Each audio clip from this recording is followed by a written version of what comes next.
এই মুহূর্তে সুনামগঞ্জে আছেন সহকর্মী জয়ন্ত কুমার দাস, কিশোরগঞ্জে নূর মোহাম্মদ এবং নেত্রকোনায় আছেন আলপনা বেগম। আমরা শুরুতেই যাব জয়ন্তর কাছে। সুনামগঞ্জের কৃষকদের কপালে গেল 4 দিন দুর্দশার বাজ থাকলেও আজকে কিছুটা স্বস্তি দেখা গেছে তাদের মাঝে, কারণ গেল 4 দিন টানা বৃষ্টিপাত হয়েছে এবং বৃষ্টিপাতের কারণে কিন্তু এবং উজান থেকে নেমে আসার ঢলের কারণে সুনামগঞ্জের যে নিম্নাঞ্চলগুলো আছে সেই নিম্নাঞ্চলগুলো প্লাবিত হয়েছে এবং সেই নিম্নাঞ্চলগুলোতে জলাবদ্ধতা সৃষ্টি হয়েছে, যার কারণে কিন্তু আমাদের সকালে নিশ্চিত করেছেন জেলার সুনামগঞ্জ জেলার কৃষি অধিদপ্তরের যিনি উপপরিচালক তিনি নিশ্চিত করেছেন এখন পর্যন্ত 13,000 হেক্টর ফসলি জমি কিন্তু পানির নিচে তলিয়ে গেছে। জলাবদ্ধতার কারণে কিন্তু এই সমস্যাটি সৃষ্টি হয়েছে। এছাড়াও সিলেটে এই মৌসুমে কিন্তু 2,23,000 হেক্টর বুরো আবাদ হয়েছে এবং এখন পর্যন্ত 51% কর্তন করা হয়েছে, বাকিটি কিন্তু এখনো কর্তন করা হয়নি। এবং জানিয়ে রাখতে চাই, গেল 4 দিন টানা বৃষ্টির কারণে কিন্তু অনেকে ধান কাটতে পেরেছে, অনেকে কাটতে পারেনি। শ্রমিক সংকটও ছিল, তবে যেগুলো ধান কেটেছিল সেগুলো শুকাতে পারেনি কারণ প্রচুর বৃষ্টি ছিল। আজকে সকাল থেকেই সুনামগঞ্জের আকাশে সূর্য দেখা গেছে এবং রোদ উঠেছে, যার কারণে কৃষকের মুখে কিছুটা হলো হাসি ফুটেছে, তারা ধান শুকাতে পারছেন। এবং আজকে তারা কিন্তু অন্যান্য দিন বৃষ্টির মাঝে ধান কাটতে হয়, যার কারণে পরিমাণটি কম হয়। আজকে যেহেতু রোদ দিয়েছে সেহেতু আজকে তারা একটু বেশি পরিমাণে ধান কাটতে পারছে, এই জন্য কৃষকরা কিছুটা স্বস্তি ফিরে এসেছে। তবে তারা বলছে আসলে এটি আসলে কোনো সমাধান নয়, সমাধানের জন্য আসলে প্রয়োজন হচ্ছে গিয়ে একটি স্থায়ী সমাধান। আসলে সরকার থেকে যদি সুইচ গেট নির্মাণ থেকে শুরু করে বিভিন্ন উদ্যোগ নেওয়া হয় তাহলে এই জলাবদ্ধতা সৃষ্টি হবে না এবং এই কৃষকদের যে দৈন্যদশা সেটি আসলে দূর হবে, এমনটাই মনে করছেন কৃষকরা। এবার চলে যেতে চাই হাওরের আরো খবর জানতে কিশোরগঞ্জে, সেখানে আছেন আমাদের সহকর্মী নূর মোহাম্মদ। হাওরে ডুবেছে কৃষকের স্বপ্ন, কিশোরগঞ্জের মাঠে মাঠে তাই কৃষকের আর্তনাদ। আমরা আজকে সকাল থেকে কিশোরগঞ্জের হাওরের বিভিন্ন এলাকায় ঘুরে দেখেছি যে পানির নিচে তলিয়ে গেছে, জলাবদ্ধতায় তলিয়ে বিনষ্ট হয়ে গেছে বিস্তীর্ণ ফসলের জমি এবং কৃষকরা যে বলছেন যে অতিবৃষ্টির ফলে তাদের যে ধান পানির নিচে তলিয়ে গেছে এবং সেই ধান কাটার চেষ্টা করছেন তারা। গত কয়েকদিন ভারী বর্ষণে আসলে বিষয়টা এমন ছিল যে ধান কাটা তো দূরের কথা, যেগুলো ধান কাটা হয়েছিল সেগুলো খলার মধ্যেই পানি উঠে গেছে, বিনষ্ট হয়ে গেছে। তো আজকে সকাল থেকে একদিকে রোদ উঠেছে, অন্যদিকে জেলার যে প্রধান নদ নদীর পানি অনেকটাই কমে গেছে, তাই কৃষকরা পুরো উদ্যমে আবারও মাঠে নেমেছেন ধান কাটার জন্য।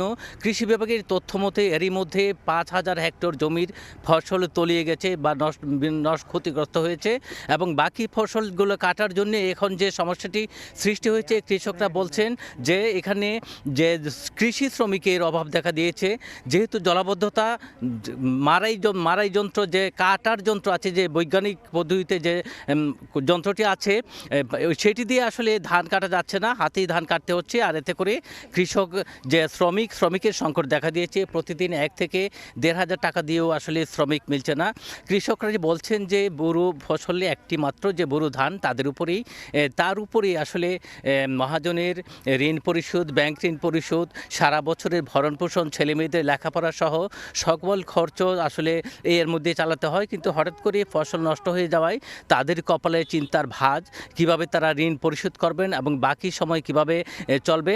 তবে কৃষি বিভাগ বলছে যে আসলে তারা যে বাকি ফসলগুলো সেগুলোকে ভালোই কাটার চেষ্টা করছেন। তো কিশোরগঞ্জে আসলে বোরো ধানের যে ক্ষতিগ্রস্ত হয়েছে এ নিয়ে আমার কাছে এই ছিল সবশেষ।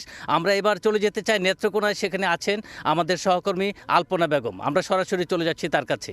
নেত্রকোনাতেও আসলে একই অবস্থা, যে এই পাহাড়ি ঢল আর অতিবৃষ্টির কারণে হাওরগুলোর যে বেশিরভাগ অংশ ডুবে গিয়েছে।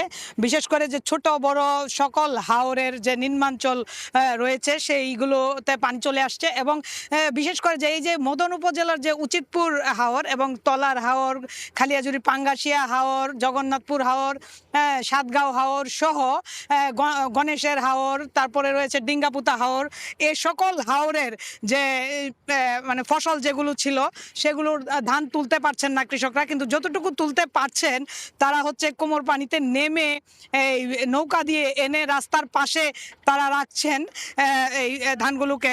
এবং দেখা গেছে যে যেগুলো আনতে পারছেন, অর্থাৎ কাছে পাচ্ছেন যেগুলো, সেগুলোই তুলে আনার চেষ্টা করছেন। আর এছাড়া দেখা গেছে একজন কৃষক বলছিলেন তিনি 50 কাঠা জমিতে আবাদ করেছিলেন, তার থেকে থেকে 30-35 মন ধানের মতো হবেন তিনি উঠাতে পেরেছেন, বাকিগুলো উঠাতে পারেননি। এরকম এক এক জায়গায় এক এক রকম, কোথাও কোথাও কেউ কেউ দেখা গিয়েছে যে এই 10 ভাগের 1 ভাগ ধান উঠাতে পেরেছেন, আর বাকিগুলো চলে গিয়েছে পানির নিচে। তো এই যে প্রথম থেকে যে বৃষ্টির জন্য জলাবদ্ধতার একটা সৃষ্টি হয়েছে, অর্থাৎ নদী, খাল, বিল, হাওরের কোথাও পানি যাওয়ার জায়গা নেই এবং সঠিকভাবে যে তদারকি না থাকার কারণে কৃষকরা অভিযোগ করছেন যে এই পরিস্থিতির সৃষ্টি হয়েছে। আর পাশাপাশি গত দুদিন ধরে যে কংস নদী রয়েছে, ধনু নদী রয়েছে এবং উবদাখালী নদী, বৌলাই নদী সহ এই সকল নদীগুলোর পানি বাড়তে শুরু করেছে পাহাড়ি ঢলে। যেমন কংস নদীর পানি 1 মিটার বিপদসীমার উপর দিয়ে প্রবাহিত হচ্ছে। এই নদীর পানি পানি পানি এসে হাওরে আরো বেশি করে ডুবে যাচ্ছে। তো এই ছিল আমার কাছে যে হাওর অঞ্চলে ফসল ডুবির সব শেষ। হাওরের খবর জানছিলাম সহকর্মীদের কাছ থেকে। যুক্ত হয়েছিলাম নেত্রকোনা, কিশোরগঞ্জ এবং তারও আগে সুনামগঞ্জ থেকে।